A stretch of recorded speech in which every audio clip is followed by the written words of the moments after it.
Hello everyone, welcome back to another episode of our entitled people. In today's episode, I don't pet sit for free.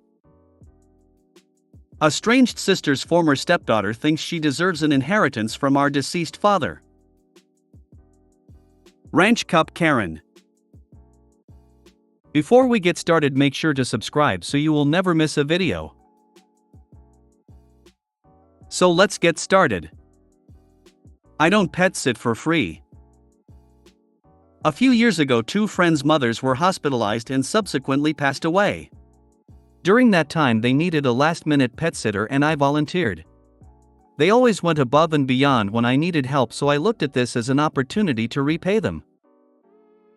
Our mutual friend Dana heard about this and told her friend Samantha that I pet sat. Dana never cleared it with me.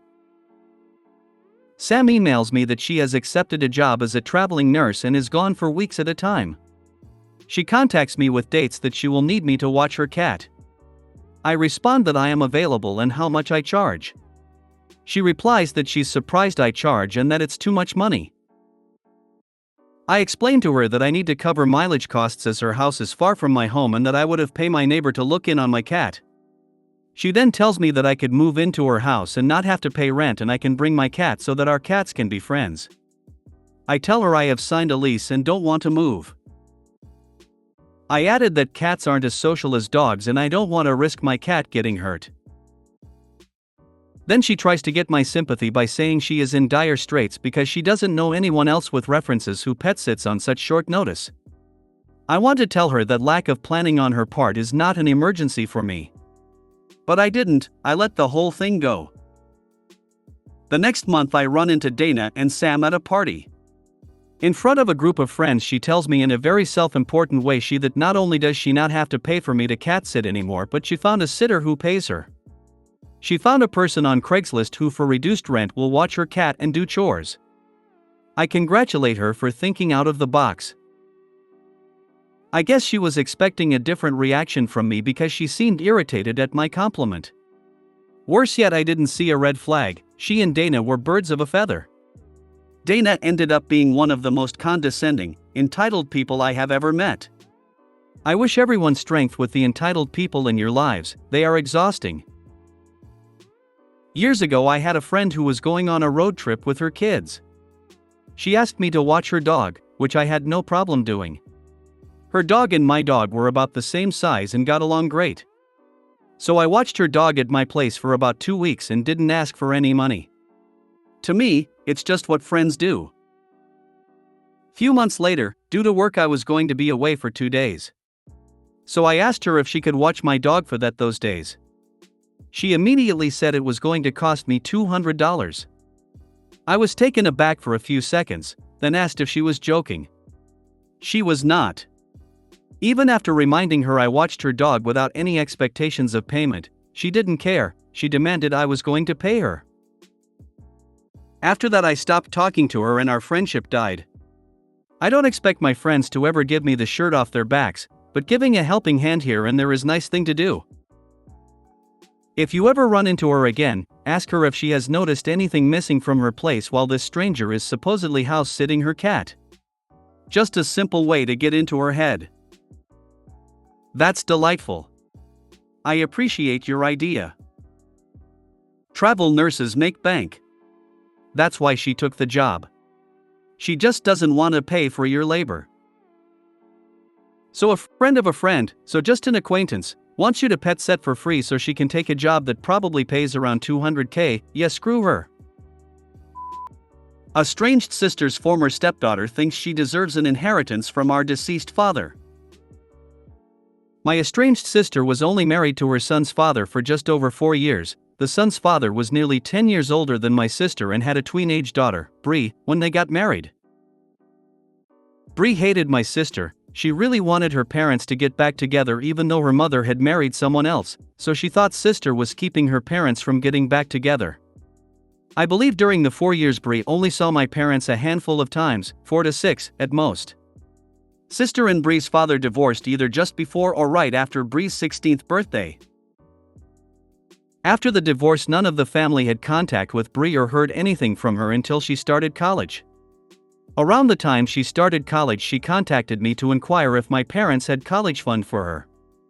She remembered that my sister mentioned our parents set one up for her half-brother, so she thought they would have one for her too. I informed her that they only set up college funds for their actual grandchildren, not any of the step-grandchildren. Unfortunately, between my two sisters there have been a lot of step-grandchildren who have come and gone over the years. Anyway, on to recent events. No one in our family has heard anything from Bree in about 10 years now. Apparently Bree's father told Bree about our dad passing, so I received a message from Bree. She said, "I heard your father died. Did he leave me anything? I am getting married later this year and I could really use the money to help pay for my wedding." There was no condolences, no sorry to hear about his passing, just straight to "Did he leave me anything?" When I received her message, I had not even received the official death certificate from the state, which is necessary to even begin to dealing with any of the estate issues. I have heard stories about greedy people who show up out of nowhere when they think there might be an inheritance or something. But I am still just amazed by the way some people behave. I also fear that this will not be the only inquiry about possible inheritance I am going to receive. My sister-in-law, who had been estranged from her mother for decades, volunteered to help my wife clean up her mother's house. She also volunteered to make all the funeral arrangements, which were pretty straightforward, so with everything else, my wife gratefully accepted. Years later we get an inquiry from the IRS about how much of the insurance policy we received. What policy? Turns out that while helping clean out the house, SAL found the paperwork, hid it from us, used it to pay for the cheapest funeral possible, claiming that was mother's request, and pocketed about $30,000. This is the sister who ran away from home age 14, got married and emancipated several years later, repeatedly stole from multiple family members, and was never there to care for said mother during multiple health emergencies, etc. It seems like the people who have the least claim seem to be the first with their hands out. Ugh. My aunt married my uncle later in life after his kids were grown. They hated my aunt, and after he died they fought having to pay her portion of the will. It was nasty and dragged on years. Mind you, they were all getting like $10 million each and my aunt was getting less than $300K or something due to a prenup. They even screwed over giving inheritance the minor-aged kids of their brother who had died young tragically. One example, his adult daughter came up to my aunt after his funeral service and tried to take the laptop my aunt had used for the memorial slideshow. She told my aunt her dad would have wanted the daughter to have it. People suck when money is involved. Sorry for your loss and for you having to deal with this ingrate. Personally, I just respond with "new phone, who dis?" Then block her. I'm so sorry for your loss, and then having to deal with this. When my brother took his life, his ex-wife, whose money-grabbing narcissism was a big factor in his suicide, contacted my elderly and distraught mother not to offer condolences, but to ask about his life insurance. Yeah. I am having crossed fingers that the ex-wife didn't get anything. Yeah, he said I should tell you you're a greedy person and thwap you on the nose with a rolled-up newspaper. So let's set up a time to meet so I can do that. Ranch Cup Karen. I had made a post here a little over a year ago about a guy who wouldn't accept free food and demanded money instead. I have since left that job, and I am now a delivery guy for a pizza franchise that pays significantly more than my barista job. When I changed jobs, I assumed that it would be smooth sailing from there. For a short period of time it was. Friendly work environment, super chill boss, and to top it all off, the customers were absolutely pleasant. But with all jobs, you are bound to run into a Karen or two. My time came yesterday, when a Karen came into our store. So one of my coworkers, who we'll name Steve for obvious reasons, and I were chilling out in the front of the store. Now where I work, the amount of business we get fluctuates. So while we'll be extremely busy one day, we'll be super slow the next. On this particular day, it was slow. Other than a singular delivery order and a couple of carry-out orders. So our boss comes into the store and after seeing how slow it was, tells us to feel free to make food for ourselves. Steve and I are stoked, since neither of us had eaten in all that day. Steve makes himself a medium pizza with cheese, and I make my own pizza. A medium with pepperoni and bacon. We both put our pizzas in the oven and wait. About 3 minutes after the pizzas go in, the front door of the store dings, signaling that a customer has entered. So right from the moment she walked in, I could tell that this wasn't gonna be a pleasant encounter. She sauntered onto the store with the classic Karen hairstyle, a look on her face that said, "I'm better than you, and you know it." And who I assume was her teenage son in tow. So, I look over at Steve, then back at her. Before I could greet her, she says, "I'm picking up an order for Karen. Make it snappy, I don't have all day." So I go over to the heat rack and find her order. That's when I saw on the receipt that the order hadn't been paid for yet. So I put the 2 pizzas that she ordered on the counter and told her the price. With a huff, she paid, and I thought that was the end of it. But no. When it comes to Karens, when you think it's over and done, they will constantly find a way to continue. So, the lady asked for an extra ranch dipping cup. Now, one of the rules we have about the dipping cups is that we are not allowed to give extra dipping cups to the customers for free.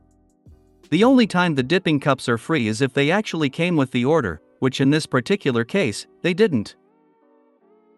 So, I grab the ranch cup, put it on the counter, and I tell her the price, which was literally a measly 69 cents. She looks at me and says, "Are you kidding me? You can't just give me the cup for free? You have plenty already." To which I responded with, "I'm sorry, ma'am, but no, I can't." Now, one thing I've learned from all the other Karen-related stories that I've heard is that Karens absolutely hate being told no. For any reason. So, when I tell her that I can't give her the cup for free, she started yelling and swearing. Saying things like, "Are you gonna charge me to use the bathroom too? Or maybe you're gonna make me pay for extra napkins too?" At this point, Steve and I are getting pretty annoyed, and that's when my boss, who I found out later on was actually the MCO of the company, comes in and asks what was going on. As we're explaining what's happening, the Karen suddenly goes completely off topic, talking about how our customer service was terrible. She then mentions that she actually owns her own pizza restaurant, where allegedly, they make over 500 pizzas per day. I'm not sure if she was being truthful or just blowing smoke. But my boss looks over at her and, without skipping a beat, says, "Well, if you own your own restaurant, what the heck are you doing here, throwing a hissy fit over a 69-cent cup of ranch?" The store got so quiet that you could practically hear a feather fall. I look over at the Karen's son, who is trying his absolute hardest not to laugh. Steve and I were containing our own laughter as well. So then Karen hurls more insults before grabbing her pizzas and leaving the store with her son. Steve and I share a laugh before going back to enjoy our pizzas. Later on that day, the store gets a call. It's the Karen's son, apologizing for how his mother behaved earlier that day. He then explained that she's constantly doing that wherever they go. She loves causing drama and starting trouble for people. I tell him no worries, and that I knew what her gameplay was the second she walked in. We chatted for a bit before saying goodbye and ending the call. So a bit of a happy ending to what was honestly a very amusing and slightly annoying encounter with a Karen. I feel bad for her son. I bet he makes a lot of apology phone calls. I live in a different country from my Karen mother these days, but she came to a neighboring country to mine for a holiday last year and I flew over to visit her. I spent so much money secretly going back to restaurants after she had been rude, to apologize for her behavior and tip the staff there. This was not a country where tipping was expected, but those staff deserved it for putting up with her attitude. I actually work in a restaurant too, again, no tips expected, and have had it happen to me once or twice. It's so embarrassing to have a family member behave like that, and no amount of telling them off will stop them. Believe me, I've tried. Love it when that entitled excuse-moi, Ashlyn got called out for her idiotic actions. But I'm wondering, is she going to be banned from your workplace, and instead have her son, who's very chill, laid back, with my mind on my item and my item on my mind being allowed in? To my knowledge, she was actually banned. See, Steve told me after she left that this wasn't the first time she came in and caused problems. She has a history of doing that. Since the boss was there to see it, she was banned. OMG, do you guys remember Springs 131 or whatever? That woman who wrote trilogies about her love of ranch dressing and how service workers weren't up to her standard. I think this might be her. My mom is such a huge Karen. Think of the big boss at the end of a video game. Unfortunately, she has never faced consequences and usually gets her way. I no longer go to restaurants with her. If you made it to the end of the video, thanks for watching. Don't forget to like, subscribe and share, and we will see you in the next video.